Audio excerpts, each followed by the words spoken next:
আসসালামু আলাইকুম রহমতুল্লাহি ওবারাকাতুহু।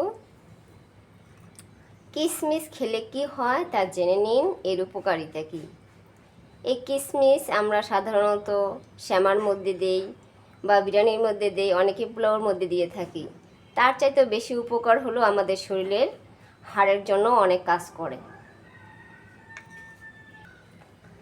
রাত্রে 1 গ্লাস পানির মধ্যে কিশমিশ 10-12টা ভিজিয়ে রাখবো। ভিজিয়ে রেখে সকালে খালি পেটে কিশমিশ এবং 1 গ্লাস ভেজানো এই পানিগুলো খেয়ে নিলে আমাদের হজম শক্তি ক্ষমতা বৃদ্ধি পাবে এবং আমাদের মুখের রুচি বাড়বে এবং আমাদের যে শরীরের হাড়গুলো ক্ষয় হয়ে গেছে সেগুলো প্রতিরোধ করতে ক্ষমতা বৃদ্ধি পাবে।